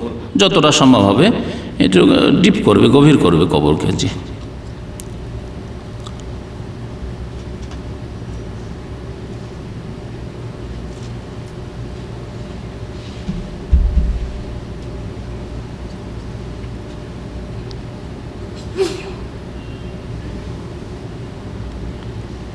এক ভাই জিজ্ঞাসা করেছেন যে আপনি বলেছেন জন্ম নিয়ন্ত্রণ হারাম, কিন্তু যেভাবে মানুষ বাড়ছে এতে আমাদের কৃষি জমি বছরে কত শতাংশ, 1% করে কমছে। আমার প্রশ্ন, আপনি উক্ত সমস্যার কিভাবে সমাধান করবেন? আপনাদের মনে আছে আজকে থেকে 30 বছর আগে আউশ ধান হয়তো মাত্র 3 মণ বিঘা হইত, 2 মণ 2.5 মণ হয়েছে। আউশ ধান মনে আছে না? নেই কারো? আউশ ধান আমাদের অঞ্চলে ভাদই ধান বলে, রাজশাহী, মালদা, দিনাজপুরে ভাদ্র মাসে যেহেতু হয়তো ভাদই ধান বলে। তো এই আউশ ধানের বিঘাতে মাত্র 2.5-3 মণ করে হইত। আর তখন অনেকে অনাহারে থাকতো, অনেকের বাড়িতে দুপুরে খেয়েছে, রাত্রে খাবার ব্যবস্থা হয়নি। এখন ওই জমিগুলিতে এমন এমন ধান হচ্ছে যেগুলো 30 মণ 40 মণ হচ্ছে বিঘা। হচ্ছে না? হচ্ছে না? আচ্ছা, তখন মানুষের কাছে জমি যথেষ্ট জমি ছিল, যথেষ্ট জমি ছিল। আমার দাদা আমলের জমি 100 বিঘা জমি ছিল তাদের কাছে। আর এখন আমাদের কাছে 10 বিঘা জমি পাওয়া মুশকিল। এখন আমরা বেশি সুখী আছেন, আমার দাদা আমলের লোকেরা বেশি সুখী ছিল? বলেন দেখি, বলেন। তাহলে জমি দিয়ে শুধু সুখী করা যায় না। হ্যাঁ, জমি দিয়ে আর ঘর বাড়ি দিয়ে শুধু সুখী করা যায় না। আল্লাহ পাক রব্বুল আলামিন রিজিকের মালিক। আল্লাহ ভালো করে জানেন যে কিয়ামত পর্যন্ত কত লোক আসবে এবং তাদের রিজিক কোথা থেকে দিতে হবে, সব কিছু আল্লাহ জানেন। আপনার এই জমিতে, এই ছোট্ট দেশে, ঘন বস্তিতে, বাংলাদেশের মতো একটা দেশে, সেখানেও আল্লাহ পাক রাজ্জাক। সুতরাং এই জমিতে আল্লাহ রিজিক দেবেন অবশ্যই, যদি আল্লাহকে রাজ্জাক বলে বিশ্বাস করেন আর আপনি আব্দুর রাজ্জাক হন। কিন্তু আজকাল অধিকাংশ মুসলিম নিজেই রাজ্জাক হয়ে গেছে, নিজেই রিজিক দাতা ছেলে মেয়েদেরকে। সেই জন্য আল্লাহ তাদের কাছ থেকে বরকত ছিনিয়ে নিচ্ছে, বান বন্যা দিয়ে ডুবিয়ে, আর বিভিন্ন আযাব দিয়ে, আর বিভিন্ন রকমের পীড়া ব্যাধি দিয়ে টাকা পয়সা আল্লাহ পাক অন্য দিক থেকে নিয়ে নিচ্ছে। তুমি বাঁচাবে, আল্লাহ পাক অন্য দিক থেকে নিয়ে নিচ্ছে। চুরি, ডাকাতি, ছিনতাই, নিরাপত্তাহীনতা, বিভিন্ন রকমের আযাব দিয়ে আল্লাহ পাক অশান্তিতে রেখেছেন মানব জাতিকে তাদের পাপের কারণে। কিন্তু আল্লাহকে সত্যিকার রাজ্জাক হিসাবে ধরেন আর আল্লাহকে বলেন, আল্লাহ তুমি হালাল রিজিক দাও, আমার ছেলে মেয়েদের রিজিকে বরকত দাও। আল্লাহ পাক যে কোথা থেকে রিজিক দেবেন, আল্লাহ বলছেন ওয়া মাইয়াত্তাকিল্লাহ ইয়াজআল মাখরাজা ওয়া ইয়ারযুকুহু মিন হাইসু লা ইয়াহতাসিব। তালাক নিয়ে এক মহিলা চলেছে, সূরা তালাকের আয়াত, কিন্তু আমি সূরা তালাকের তাফসীরে কথা বলেছি জুমার দিনের কিছুদিন আগেই। আল্লাহ বলছেন ওই তালাক নিয়ে চলে যাচ্ছে অসহায় মহিলা, জানি না ওর বাবা বেঁচে আছে কিনা, ওর ভাই নেবে কি নেবে না, বাড়িতে খেতে দেবে কি দেবে না, হয়তো থাকতেই দেবে না। আল্লাহ ওকে বলছেন ওয়া মাইয়াত্তাকিল্লাহ, আল্লাহকে ভয় করো, ইয়াজআল্লাহু মাখরাজা, আল্লাহ রাস্তা অবশ্যই বের করে দেবেন, ওয়া ইয়ারযুকুহু মিন হাইসু লা ইয়াহতাসিব, এমন জায়গা থেকে আল্লাহ রিজিক দেবেন যে তুমি কল্পনাও করতে পারো না। চিন্তা করতে পেরেছেন আপনি? আপনি এত ভাবনাই কেন, এত পেরেশান কেন? নিজের রাজ্জাক হয়ে না, আব্দুর রাজ্জাক হওয়ার চেষ্টা করেন। হ্যাঁ, নিজের রহমান হয়েন না, আব্দুর রহমান হওয়ার চেষ্টা করেন, আল্লাহর বান্দা হওয়ার চেষ্টা করেন, আল্লাহ অবশ্যই রিজিক দেবেন। আর বাস্তবে দেখতে পাচ্ছেন যার বাড়িতে যত সংখ্যায় লোক আছে তারাও তত বেশি সুখী। আর এর বাস্তব প্রমাণ যদি চান তো আমার নিজের ফ্যামিলির কথা বলছি। আমরা যখন, আমি একা, আমার মনে পড়েছে আমরা 3-4 ভাই হয়েছি, 9 ভাইয়ের জন্ম, আমরা 9 ভাই, 9 ভাইয়ের জন্মই হয়নি তখন, মাত্র 2-3 ভাই ছিলাম। আমি যেহেতু বড়, মনে পড়ছে খুব অভাব ছিল আমার আব্বার। একাই আব্বা উপার্জন করে, অনেক সময় অভাবের মধ্যে কেটেছে, অভাবের মধ্যে কেটেছে। কিন্তু যেই আমরা 9 ভাই হইলাম আর বাপ মা 2-11, কখনো আর অভাব হয়নি। যত সংখ্যা বেড়েছে আর কখনো অভাব হয়নি। এই জন্য এই চিন্তা যার সত্যি আল্লাহর ভরসা আছে সে কখনো করবে না যে আমার বাড়িতে এত মেম্বার বেড়ে গেলে কোথা থেকে খেতে পাবো, দেশে এত লোক বেড়ে গেলে কোথা থেকে খাবার জুটবে, এই কথা কখনো চিন্তা করবে না। রিজিক দাতা আল্লাহ, অফিস সামা রিজকুকুম, আল্লাহ বলছেন আসমান আছে না, আপনার বাড়িতে আছে, আপনার জমিতে আছে, ওই বিঘার জমিতে আছে না, অফিস সামা রিজকুকুম, রিজিক আকাশে আছে। অমা তু আদুনা, যা কিছু আল্লাহ ওয়াদা করেছেন যে আইন্নি আনা রাজ্জাক, আল্লাহ উপর থেকে নামাবে না। আজকে আরব দেশে আজকের আগে কত খালি জমি পড়েছিল, দামাম শহর 80 বছর আগে দামাম শহরই ছিল না। সেই কালে মানুষ খেতে পেত না, কোথায় দৌড় দিয়ে যেত, এখানে থাকতো যারা মাছ মারার লোক, হ্যাঁ মাছ শিকার করার লোক, আর না হইলে ওই মণিমুক্তা তলাশ করতো, লুল্লু, এরকম কিছু লোক বাহারেনে এগুলোতে থাকতো। এখানে কেউ আসতো না। প্রথম এই হাইয়ুদ দাওয়াসেরটা ছিল, এই দাওয়াসের ওই ওয়াদি দাওয়াসের থেকে এসে প্রথম এই মহল্লা ছাড়ার কিছু ছিল না দামামের। তারপরও খেতে পেত না, অনাহারি ছিল। বাড়িগুলো দেখছেন, এই দিয়ে ঘুরেন আর একটু ভালো করে দেখেন, ভালো করে দেখেন যে কি বাড়ি ছিল এগুলোতে, বাস করার মতো বাড়ি, সেই বাড়িগুলো ছিল। আর আজকে এত লোক হয়েছে, আর এত দাম্মাম আর রিয়াজের একদিক থেকে আরেক দিকে 100 কিলোমিটার হয়ে গেছে, 100 কিলোমিটার এপার থেকে ওপার রিয়াজ। তারপরেও অভাব নেই। কোথা থেকে আল্লাহ দিচ্ছেন? লোক সংখ্যা তো বেড়ে গেছে, অনেক বেড়ে গেছে লোক সংখ্যা, তারপর অভাব নেই। বলবেন যে পেট্রোল এসছে, যে আল্লাহ এখানে পেট্রোল দিতে পারেন বাংলাদেশে দিতে পারেন না? হ্যাঁ দিতে পারেন না? বাংলাদেশে গ্যাস দিতে পারেন না? দেবেন আল্লাহ, আল্লাহর দিনের দিকে ফিরে আসতে হবে। বহু রাস্তা আছে রিজিকের, আল্লাহ পাক সেই রাস্তাগুলি খুলে দেবেন, কিন্তু আমরা সেই রাস্তাগুলি আমাদের পাপ দিয়ে বন্ধ করে দিচ্ছি। হারাম কাজ করে, অন্যায় করে, জুলম অত্যাচার করে সেই রিজিকের রাস্তা আমরাই বন্ধ করে দিচ্ছি। নবী করিম সাল্লাল্লাহু বলেছেন যে মানুষ হারাম কাজ করলে রিজিকের রাস্তা বন্ধ হয়ে যায়। ইন্নাল আবদা লা ইউহরামু রিজক, বান্দা রিজিক থেকে মাহরুম বঞ্চিত হয়ে যায় বেজাম্বিন আসাবাহু, পাপ, তার পাপের কারণে। আপনি এই পাপ না করতেন, অন্যায় না করতেন, আল্লাহ রাস্তা বন্ধ করতেন। যেমন ছেলে বন্ধ করলেন যে না নেব না, 10 বছর গ্যাপ দিয়ে 2টা ছেলে নেব, আল্লাহ রিজিকের রাস্তা এই পাপের কারণে বন্ধ করে দিন আপনার বাড়িতে। না হলে যদি আপনি খোলা রাখতেন, আল্লাহ পাক রিজিকের রাস্তা খোলা রাখতেন। সমস্ত ক্ষেত্রে লাগান এই বিষয়টি, এই হাদিসটিকে। এই হাদিস মাঝে মাঝে আমাকে আমার ইমান তাজা করে, আলহামদুলিল্লাহ, যে পাপ থেকে বেঁচে থাকেন আল্লাহ পাক রিজিক দেবেন আপনাকে, পাপ থেকে বেঁচে থাকেন আল্লাহ পাক রিজিক দেবেন। কথা বুঝতে পেরেছেন? তো সব কথা আমার আলোচনাতে বলা যায় না। আমার জীবনে এমন একটা যুগ ছিল, যেই যুগে আমার পকেটের পয়সার ব্যবস্থা হইতো না। যখন আমি একা ছিলাম, 2 জন হইলাম, আল্লাহ আরও রাস্তা খুললো, 3 জন হইলাম, আরও রাস্তা খুললো, 4 জন হইলাম, আরও রাস্তা খুললো। কম হয়নি, বাড়তি আছে, সংখ্যাও বাড়তে আছে, আবার আল্লাহর রিজিকও বাড়তে আছে। কোথা থেকে? আমি অন্যের কেন যাবো? আমার বাস্তব জীবনে আমি দেখতে পাচ্ছি প্রত্যেকে আল্লাহ দেবে না। নিজে চিন্তা করে দেখুন। তো আল্লাহ যেন বুঝার তৌফিক দান করেন, আমল করার তৌফিক দান করেন। আর জন্ম নিয়ন্ত্রণের বিষয়ে আমার বক্তব্য আছে, শুনবেন ওই সম্পর্কে, এবং আল্লাহর উপর ভরসা করবেন। আল্লাহ পাক যেন আমাদেরকে তার উপর ভরসা করার তৌফিক দান করেন। নিজের নফসের উপর ভরসা করবেন না, নিজের উপর ভরসা করবেন না। জি, কি বলেন? হ্যাঁ,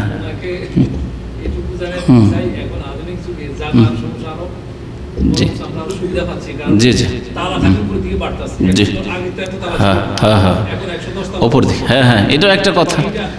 জি, তখন একতলায় মানুষ বাস করতো, তারপরে উঠান লাগতো, আঙিনা লাগতো, এই বড় জায়গা লাগতো। এখন ওই এতটুকু ছোট্ট জায়গাতে কয়েকতলা উঠিয়ে নিয়ে ওখানে কয়েক বাস করছে। জি, শুধু তাই নয়, আরও বিশাল, যদি যারা সায়েন্স বিজ্ঞান পড়াশোনা করেছে তারা আরও বেশি বলতে পারবে। সাগর মহাসাগরে এমন এমন এলাকা আছে যেগুলি শুকাতে যাচ্ছে এবং সেগুলি বসবাসযোগ্য হতে যাচ্ছে। সেগুলিতে মানুষ আবাদ হলে কত যে সুখী হয়ে যাবে, এবং সেখানে কত যে খনিজ সম্পদ আছে। ও আখরাজাতিল আরজু আসকালাহার তফসির তখন বুঝতে পারবেন যে কিয়ামত যখন কাছে আসবে, জমিন তার যে বোঝা আছে সব উগলিয়ে দেবে, আর আমাদেরকে আল্লাহ পাক খেতে দেবেন ওখান থেকে। আসলে আমরা আল্লাহর ভরসা করতে জানি না। জি, সাল্লাল্লাহু আলাইহি ওয়া সাল্লাম, মুহাম্মদ ওয়া আলা আলিহি ওয়া সাহবিহি আজমাইন।